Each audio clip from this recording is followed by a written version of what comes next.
Huge cleanup efforts are now underway in Southern California this morning after damage caused by Tropical Storm Hilary. Crews have been out in force over the past 24 hours, digging out vehicles buried in mud, working to help communities that hadn't seen rain like this in nearly a century. Carter Evans is in Oak Glen, California, with more on the cleanup efforts. Carter, good morning. Good morning. Neighbors here tell me they could hear this flood coming before they could see it. It was these massive boulders and logs tumbling downstream. It came with such force you could see it rip this building right open.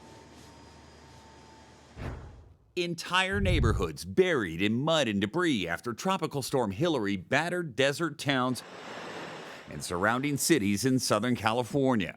And within a matter of 3 minutes, my whole bottom floor was filled up with water to waist level. Wading through knee-deep mud, Ronald Mendiola said his family of 5 was stranded on their roof as debris rushed through Cathedral City.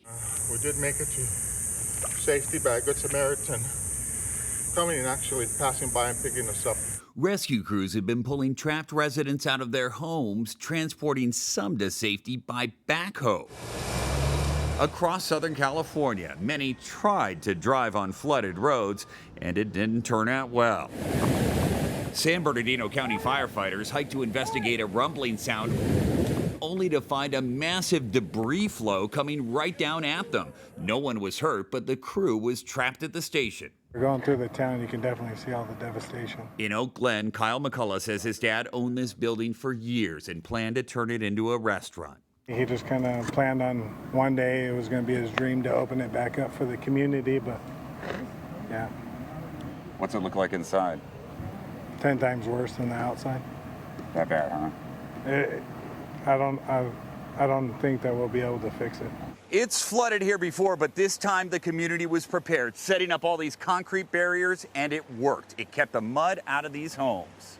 The amount of water it took to do this was pretty intense.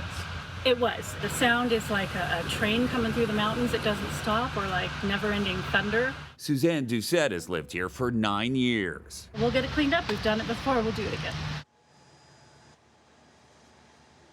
Now, after slamming California, Hilary moved on into Nevada, where they got the most rain that state has ever received from a tropical system.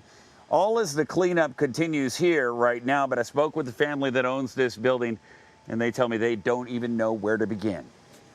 Oh, I can only imagine, Carter. So you're giving us sort of a sample of just what it looks like out there. Have we actually heard from officials, though? Have they given an update on the damages? Have they given an update on the areas that were sort of the worst hit versus some of the other areas where, as you point out, there were some mitigation had been put in place? Yeah, you know, I think there are a lot of areas like this where a handful of homes were damaged near streams and creeks and things like that overflowed.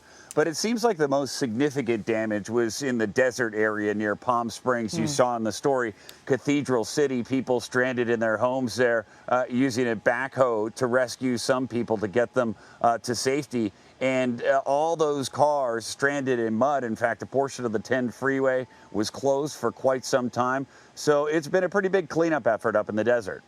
Wow. Carter Evans, thank you so much.